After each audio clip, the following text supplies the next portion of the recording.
Hey guys, welcome back. Welcome to my YouTube channel.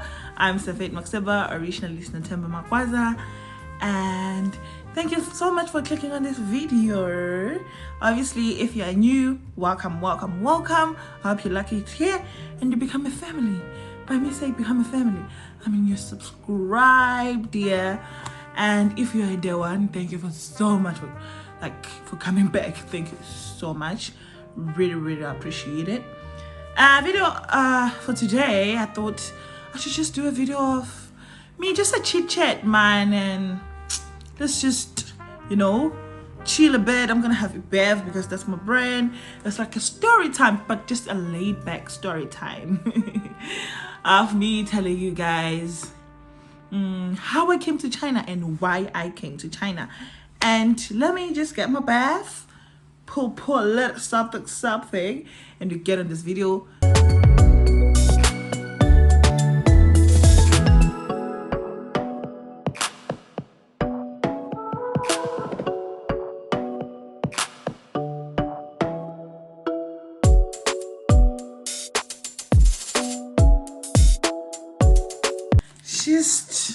Just to freshen up about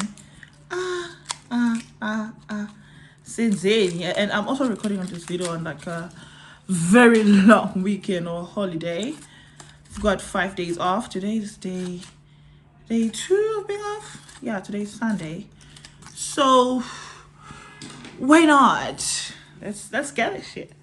Oh my god, I hope it doesn't pop up because yes, honey.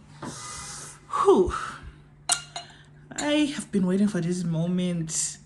About one, I've been waiting. Okay, I'm gonna put it here. First sip.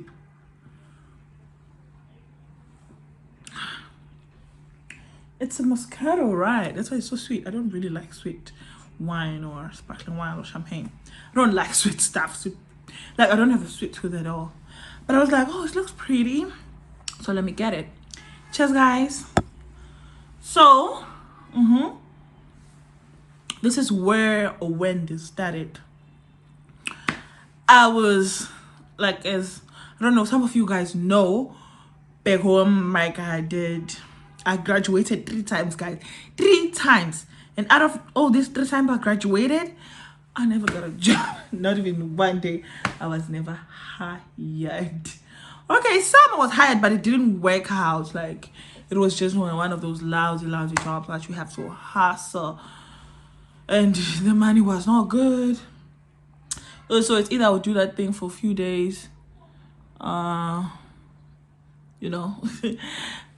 I'm like, it's not working out. It's not worth it. You know, when the money you're getting cannot cover your expenses, like your basic expenses, like your rent, your transport, just like most of these jobs are in Durban. So I don't live in Durban. My home is in Pangeng. So it would have been better if I got a job in Pangeng or base, so I don't have to pay rent, just have to pay transport. One of those. I'm not like it's okay. I'm not dragging you. Like, one of those call center jobs. Yeah, they'll pay you 4K. You still need to like travel to work. You still need to pay rent. You still need to eat. You still need to look decent. Like, it doesn't make sense. Anyway, I'm rambling so much. So I hustled, like I was trying to look for a job. I had a hair and makeup business. This wig, the way it's sitting here, this is my first wig ever. That's actually a coincidence. Like, you can even see it. I didn't iron it today, but it was really good quality hair. So this is one of the hair that I used to sell when I was back home hustling. I used to sell hair. I used to do makeup on people. This basic makeup. But I don't know, some people cannot do makeup, so just make money out of it. Makeup on people, like their weddings, their graduations. Girl will be there hustling. Some of you might know me, like remember me when I was still doing that, selling hair, washing hair, treating hair. That was that girl. I was like, where can I focus beauty? I'm gonna do beauty as my business, and I had the whole logo, price list. It was serious, yeah, but it was good for, like, when I was still a student, and maybe I could still get money from NSFOS or my mother when she has some, so I would combine it, and like totally made sense. And now this is 2019, beginning of 2019. I went to campus. I'm not only a student that time, and I was like, it was during the graduation season, so I was doing people's hair, like, and makeup, you get me. And then now the graduation season is over, nobody wants to get their face done all the time. And I sit down, I'm like, what must I do? I will still get those calls maybe they like for wedding, and people want to buy hair, but it was not a stable income. I could not depend on that, and it was not that much even. But I appreciated it because okay, they did not have to say at home, hey, please give me money, I don't have money. That was my hustle. Okay. I sit down. One of my friends, some of you might know her, Obuhle. I used to study with her in Edgewood when we were doing our PGCE. Buhle Mbola. Baby, if you're watching, love you to bits. So my friend, she didn't tell me when she was doing it. Yeah. Like during the beginning of the process, because apparently she started the previous year.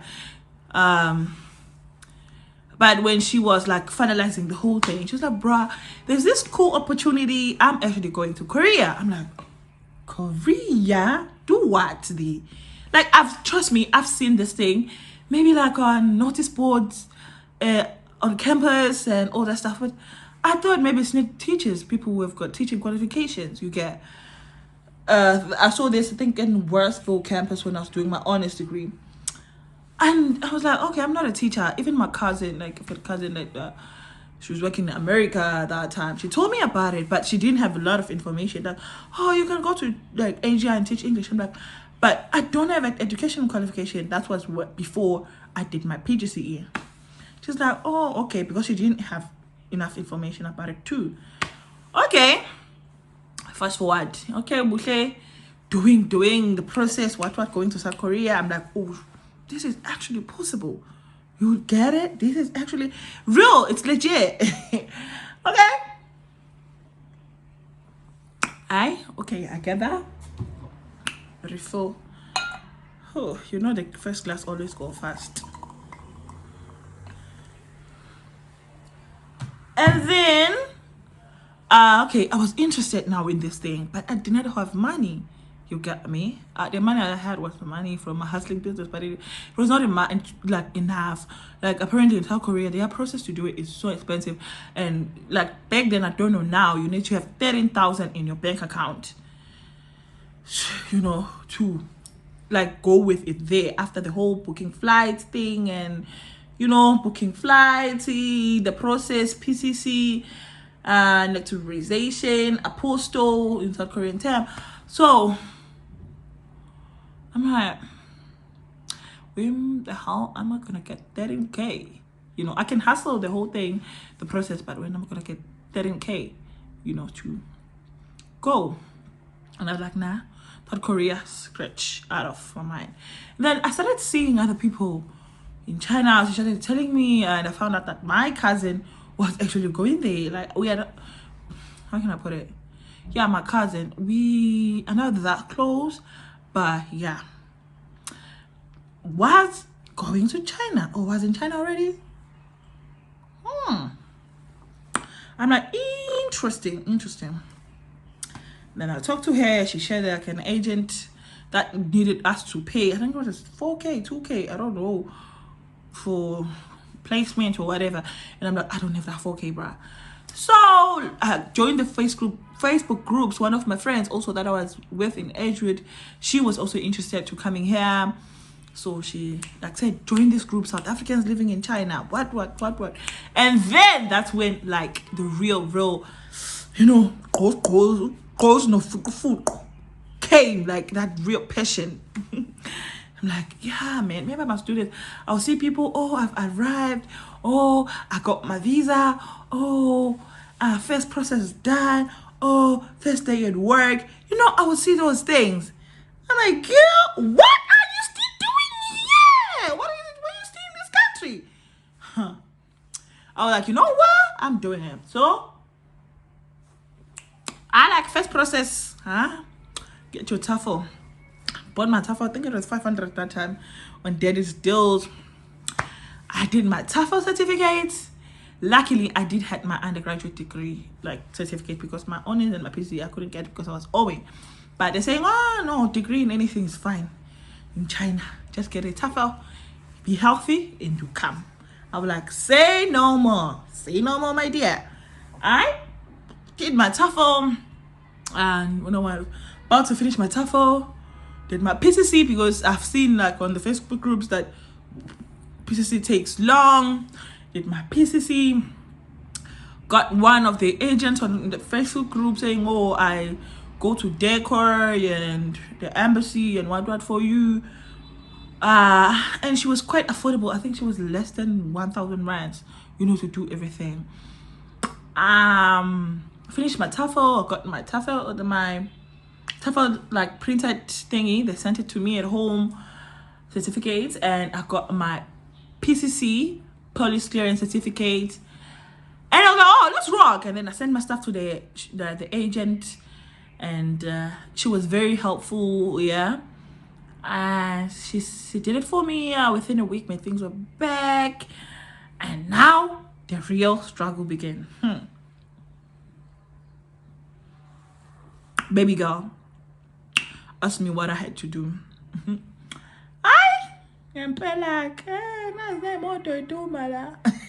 did know that video.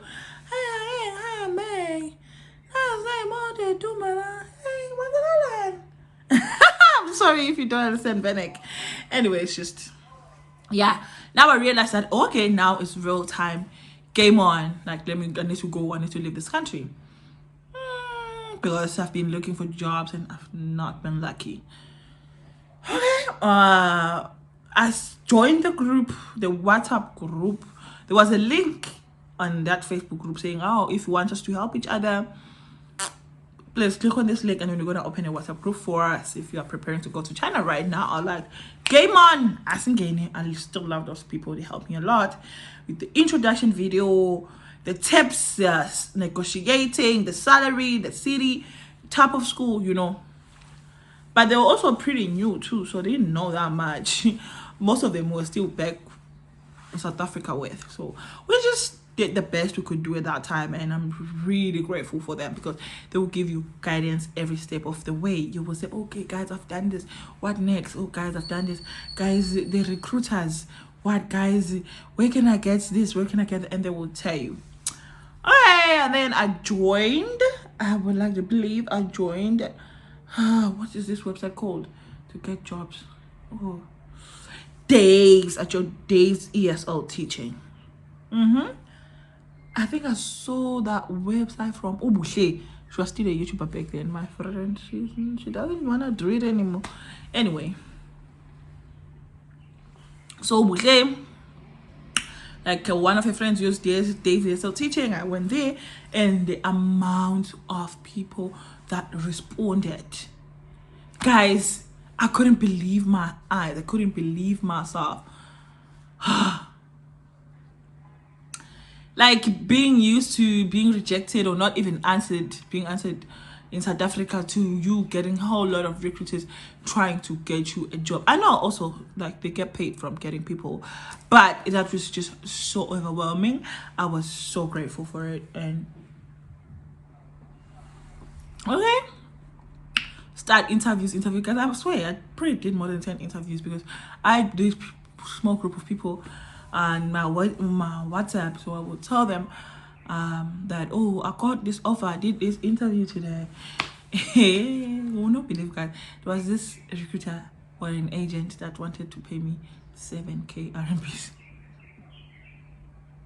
Guys, don't fall for it. I'm not saying expect a lot, but I remember my first salary here in China was like 15K, and I was working for a training center because and I got in trap because most people don't want to work for a training center, so training centers are gonna have more salaries compared to kindergartens.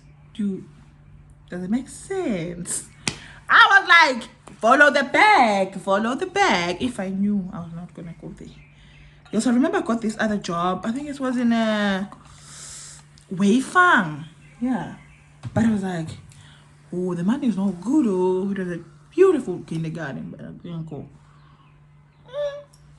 Out of maybe those 10 interviews, God praise 6 or 7 position like jobs or offers, yeah. And I had to sit down myself, and I chose the bag, the biggest bag, the biggest bag. I remember my recruiter was Jack, so we'll do a lot of interviews with Jack and the school that he referred. And I will just tell him, no, bro, this money is not enough, because people have told me that you can get more, right? You can get more. Don't be greedy, though. But so I would tell Jack, no. He's like, oh, here's the school that we're willing to pay you 11K. I'm like, no. Here's the school that are willing to pay you 13. I'm like, I already have a 13K offer, so give me, excite me. Give me money. Talk to me nice, nah. So yeah, I ended up choosing that training center, and then I'm not even scared to say it. It was Tom's Family. Have you heard about Tom's Family? It's not reputable, like it's not famous for being maybe a big school, but the particular franchise or branch that I was at, guys, so this earring keeps on. Oh, guys, it's painful too. Can I take it off? Please forgive me. Like, it doesn't close.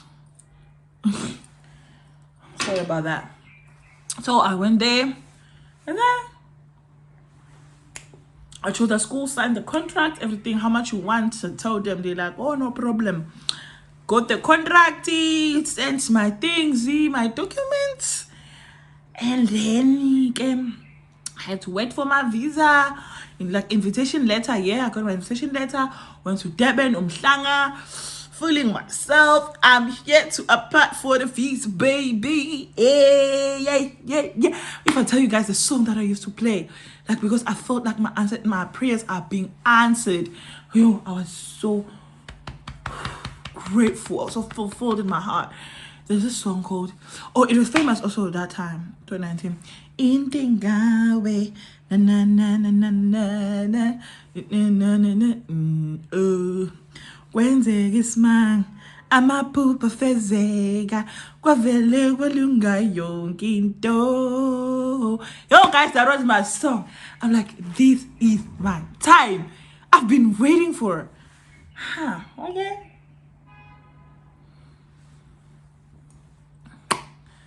I went to Mhlanga, guys, and I met this other guy. Like, we still talk when we came to China. I don't know where he is now, but I'm not in contact with him. Like, where are you going? I'm going to China. But we came here to study medicine. Okay, we chat. When are you leaving? All that cute stuff. Okay, cute. And then I had to come. Oh, I forgot to tell you guys this part. My cousin, the one that was in America, asked me, like, do you want to go? Like, I told her, bro, I need to go to China, but I don't have money, like this. I did. Like, she want to go. I'm like, yeah. She's like, how much do you need? And then asked people around, and they told me, like, you probably need like a young 15K. Let me not say young, but yeah, like 15K would cover everything, like from the process to the flight to surviving the first month here. So she's like, no, don't worry, I'll give you money, you pay me back once you're working. I'm like, I'm so grateful for like so grateful for that, for English. I'm so grateful for that girl. Yeah, she gave me money. Cute. Yeah, I'm living now.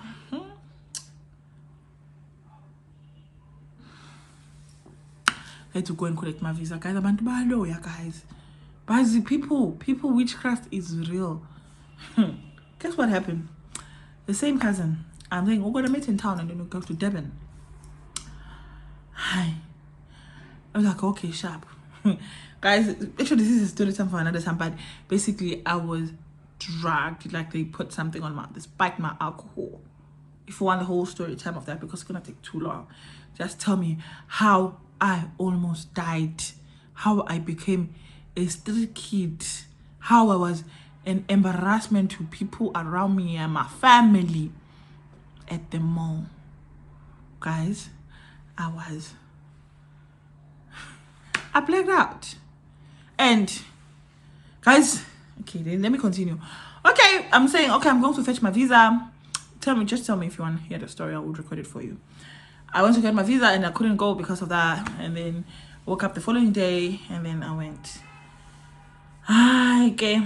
People are jealous, guys. People are jealous. And this was my neighbor at home. Anyway, okay, I went to Durban. I'll fetch my visa the following day.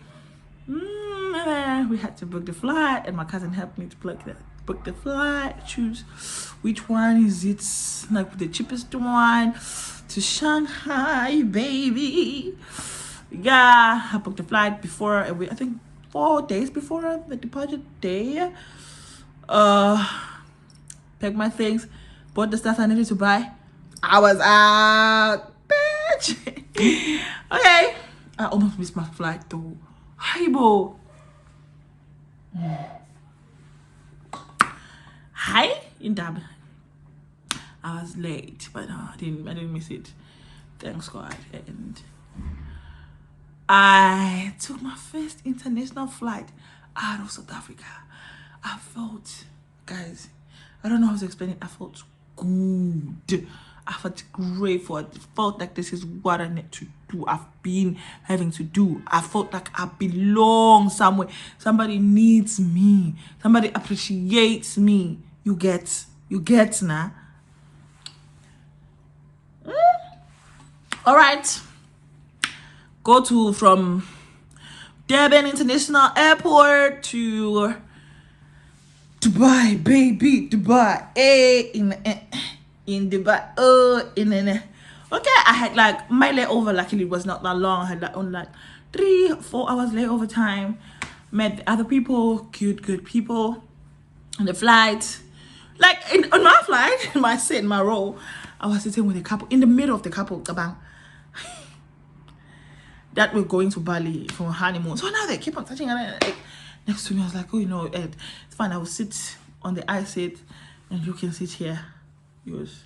This thing that you're doing, you're so in love. They're going to a honeymoon. So I'm like, no. And the person that was sitting at the back of me was actually a Zulu person. He's been traveling. So he told me, and Dubai Airport, if you know Dubai Airport, it's big. I don't know what's the name of the airport exactly. It's massive. We had to get on a bus to go to my terminal. You get. So I'm so grateful for that man that helped me to go to my actual gate, from my terminal to my gate and everything. They're like, oh, good luck with everything. Bye. Enjoy your life abroad. I'm like, yeah. Okay, thank you. She's like, oh, this is your gate. You just stand here, like, wait here for like 3-4 hours, and then, yeah, you would board. Okay, no problem. That's how I'm hungry, guys. No, I'm lying. I was not hungry. I was tired because we did eat 8.5 flight because, excuse me, I came with Emirates. Hi, okay. Guys. With this other nice, lovely lady, small lady, Shaman Indian lady. I think she was young. She looks so young, but she was coming here to do the same thing. We chat a bit, and I even lost her number because I changed my phone. And then, okay, now it's time to board in the flight, going from Dubai to Shanghai, baby. Shanghai, baby. All right, go to Shanghai. What you know about Shanghai? What do you know about Chongqing? Yeah, China. Hi. Anyway, kumandi, man. It's nice. It's great. Although I'm tired, but it's happening. I go to Shanghai. I landed around 10-11, and my recruiter said he will be waiting for me there. And I get there, guys. My SIM card is not working. Yeah, the Wi-Fi at the airport is not working. I was so stressed. My back is not coming.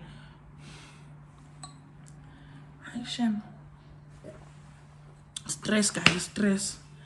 Oh, anyway, when I was in the flight going to Shanghai, I met this other guy, this other black fellow black person. So we're chatting the whole flight. We're drinking, guys. You know those wines they bring. We were drinking and chatting. Like my second flight was perfect. I got a like a flight buddy. So it was nice. Yeah, now I landed in Shanghai and it's so late. It's around 10 something to 11. And my doctor was like, I'm gonna be waiting for you outside, and now I cannot find my bag. You know, my network is not working. My the Wi-Fi at the airport is not working. I'm like, what am I gonna do? I have to fill in all this information, no immigration, whatever. And then I go outside, you know, I follow everyone going when I got my bag. And then I look, you know, most people, they will have papers like they're holding like this, written your name. Did my recruiter have that thing? Nothing like that. Okay. And then now, hi guys, I mean, only been 24 minutes, but it's alone. Like I'll drink. And then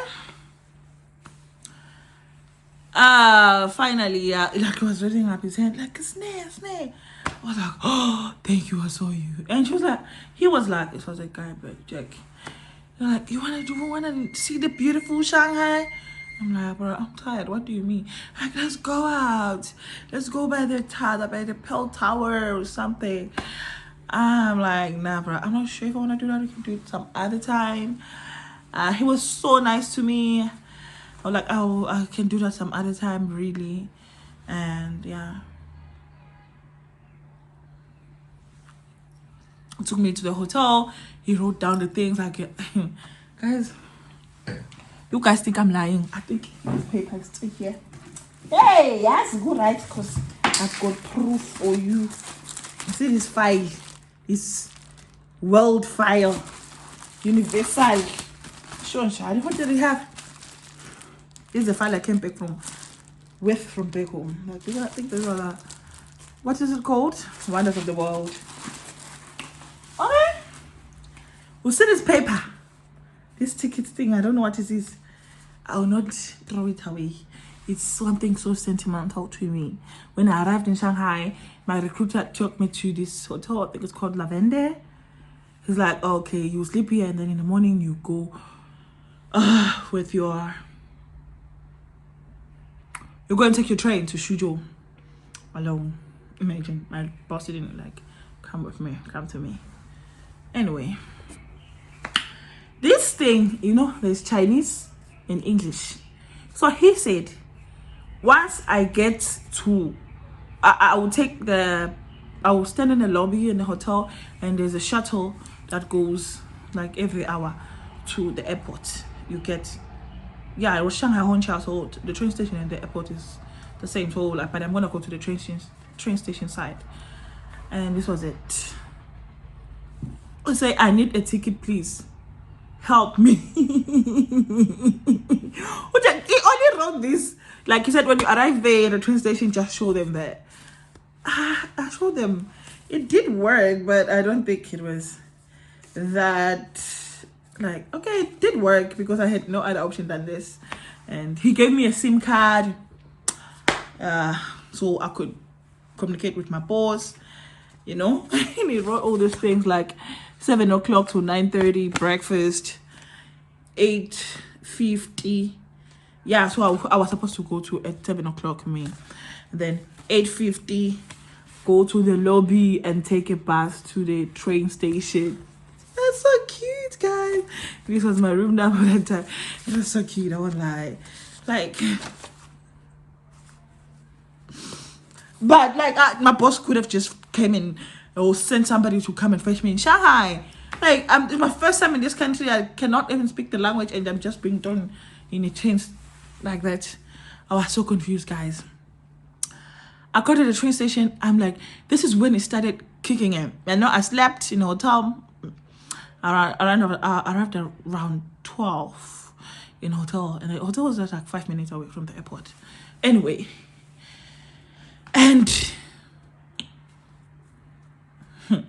This is when it started kicking in. I woke up, I have to go and eat breakfast because I haven't eaten in a long time.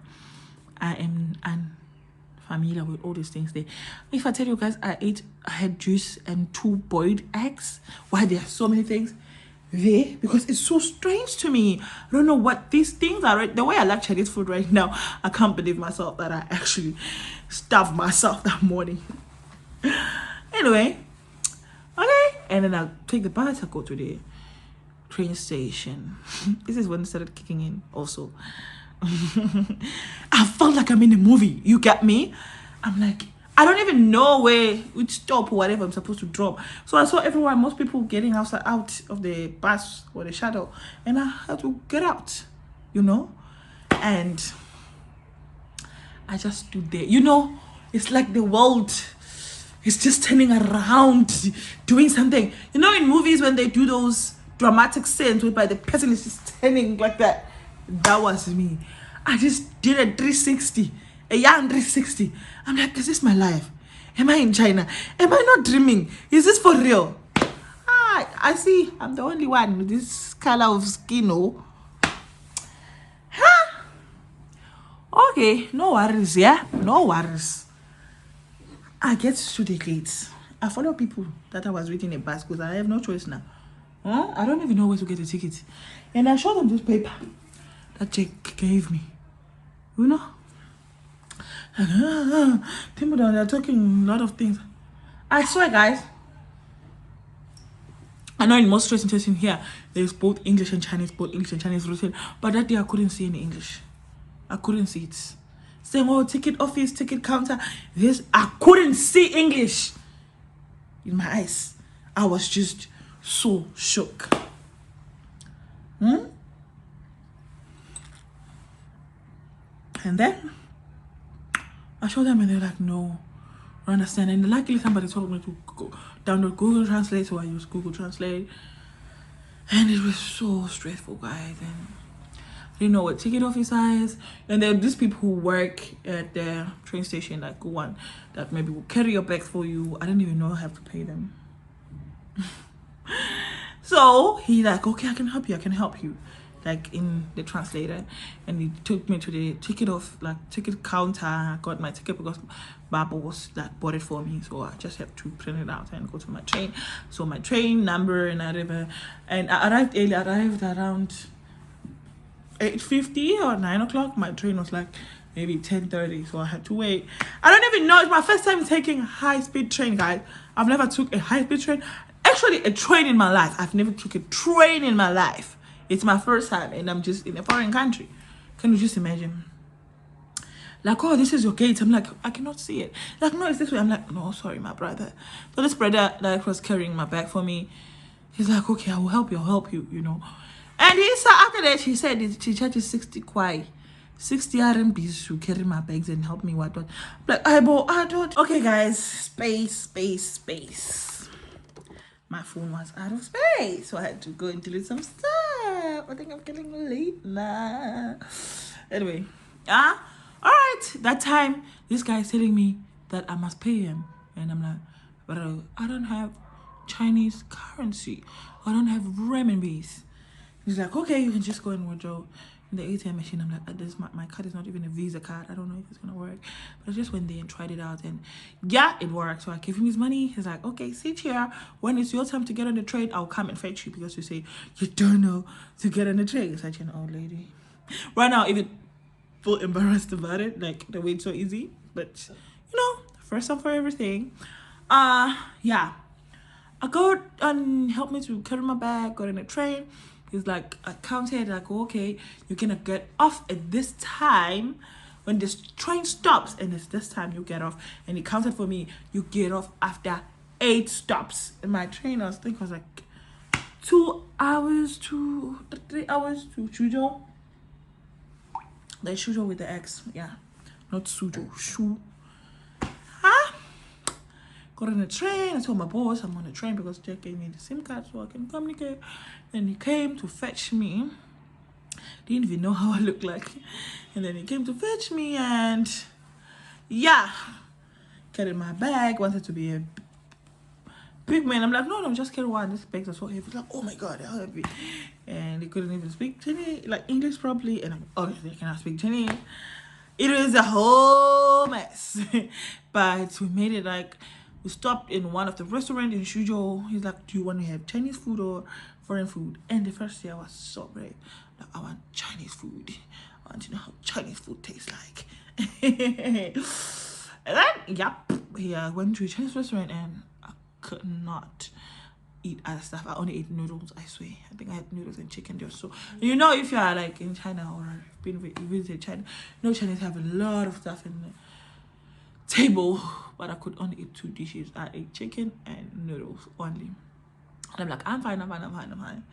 And then, we drove to Fengshan, which was my district or our district. And he told me that time, my apartment is not red. But on a call, when we were communicating, it was like, my apartment is red. Anyway, I stayed in a hotel for a week. The rest is history. I went to work. I was so nervous. I didn't know what I was doing. The rest is history, guys. That's the end of the video, and I hope you like the video. Hey, maybe I dragged it for too long, but I just wanted to tell you guys each and every detail. I'm getting late now, but yeah, guys, that's the end of the video. Thank you so much for watching till this far, and I'm so much grateful for this opportunity. I know it's not easy in China right now. We are in the bottom, we are in the ghetto, but you know what, like, if this didn't happen in my life, I wouldn't have been able to do the things that I've done now, or to be the person that I am now. So I'm really grateful. And yeah, guys, tell me if you want to hear me like telling you about maybe the lessons I've learned, what I've achieved, do I regret coming to China, and all that stuff. I can do that video for you. Anyway, guys, don't judge me, I'm kidding. Anyway, bye. Thanks for watching. Don't forget to like, comment, and subscribe.